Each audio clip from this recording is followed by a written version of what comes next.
Christmas விடுமுறையை ஒட்டி தமிழ்நாடு முழுவதும் உள்ள பல்வேறு சுற்றுலா தலங்களில் மக்கள் கூட்டம் அலைமோதியது.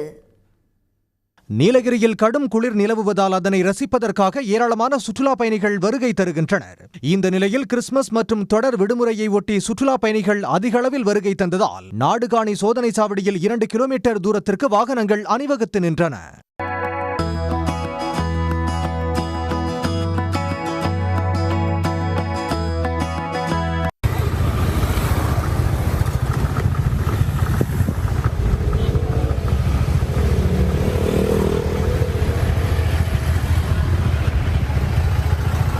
இதேபோல் உதகை அரசு தாவரவியல் பூங்காவில் சுற்றுலா பயணிகள் கூட்டம் அதிக அளவு காணப்பட்டது.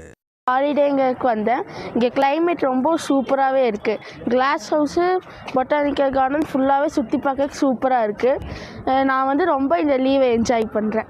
கொடைக்கானலில் மோயர் சதுக்கம், குணா குகை, வெள்ளி நீர்வீழ்ச்சி உள்ளிட்ட பல்வேறு சுற்றுலா தலங்களில் மக்கள் கூட்டம் அதிகரித்து காணப்பட்டது.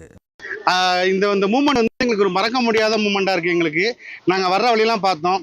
அந்த காலத்துல அந்த மரங்கள் எல்லாம் பார்க்கும்போது ஒரு ஜாலியா ஒரு சந்தோஷமான ஒரு அனுபவத்தை கொடுக்குது. உங்களுக்கு நல்ல சில்லா தான் இருக்கு, நல்ல என்ஜாய்மெண்டா இருக்கு.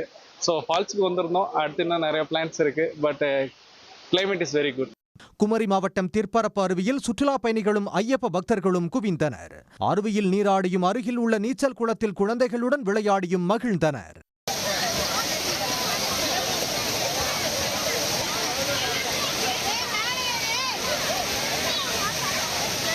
ஏராளமான சுற்றுலா பயணிகளின் வருகையால் திற்பரப்பு திருவட்டாறு சாலையில் போக்குவரத்து நெரிசல் ஏற்பட்டது. சென்னை அடுத்த மாமல்லபுரத்தில் காலை முதலே மக்கள் குடும்பமாக குவிந்தனர். வெண்ணெய் உருண்டை பாறை, அர்ஜுனன் தபசு, 5 ரதம், கடற்கரை கோவில் உள்ளிட்டவற்றையும் கண்டு ரசித்தனர். உடனுக்குடன் செய்திகளை தெரிந்து கொள்ள சன் நியூஸ் பெல் ஐகானை கிளிக் பண்ணுங்க.